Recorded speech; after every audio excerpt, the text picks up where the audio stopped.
Alright, hey everybody, it is Tony and I am back. Have 6 TTMs this week.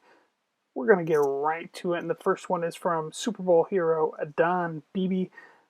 Not much else to say about Don Beebe. A pretty good receiver throughout his career. Obviously, he's known for that awesome play he made on Leon Lett in the Super Bowl out in Pasadena. So I'm not going to go on about that because we all know about that. And we're going to move on to John Bocabella. John Bocabella played for the Cubs back in the early and mid 60s, even in the late 60s. And he's one of those guys that Cubs management back then misused. And if they would have used him right, he could have probably really helped the team there in the 1969 season before the Miracle Mets overtook him. And I always had to hear stories about those 69 Mets overtaking the Cubs, and it just killed my childhood, even though I wasn't around in 1969. All right, next one comes from Notre Dame legend Greg Dingins. He didn't play a bunch at Notre Dame during those down years during Jerry Faust's days, mostly used as a backup defensive lineman behind Mike Golick. He did smart guy. It runs an investment firm in Chicago, a Rhodes Scholars candidate. You know, you're pretty smart when you're a Rhodes Scholar candidate. He was a pre-med major, went to law school. Everything I could never be, he did it. All right, my next one is Tampa Bay Rays prospect Seth Johnson. Seth Johnson is rated as the 20th best prospect in the Rays organization.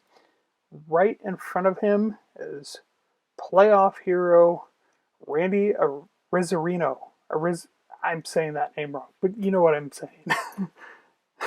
I knew I was going to screw that up. I practiced it all day just to see if I could get it. Anyway, Seth Johnson was drafted out of Campbell University. Campbell had a pretty good 2019 season. 4 guys were drafted in 2019.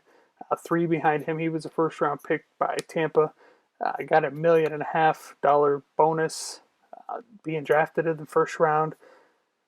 Tampa Bay expects a lot out of the converted shortstop to pitcher. MLB Pipeline again expects him to make his major league debut in 2022. Whether it's a starter or a bullpen guy, only time will tell, as he's only pitched in rookie league. He's got a long way to go.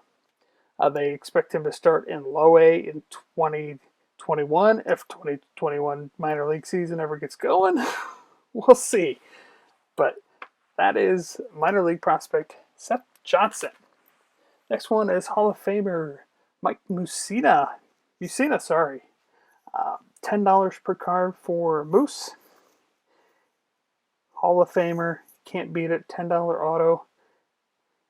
Never won a Cy Young, which was pretty amazing. I didn't realize that until I got that the graphic done on him, which is just crazy because he's one of the best pitchers throughout the 90s and 2000s.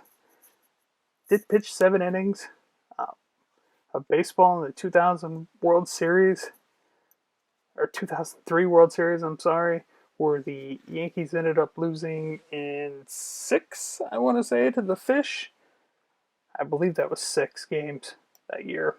Marlins just stunned the world that year. My last one is Super Bowl quarterback Neil ODonnell. Again, I'm not going to dwell on Super Bowl 30. He was a pretty good quarterback throughout his career. Gracious guy. You know, I'm sure there are some guys in this world who would have played in that game and refused to sign autographs for people. Neil ODonnell doesn't. Awesome, returns super quick, gracious. Couldn't be more thankful that Neil ODonnell does take the time to sign autos. So that's what I got this week. Thanks for watching, everybody. I will be back tomorrow with TTM Pick Em.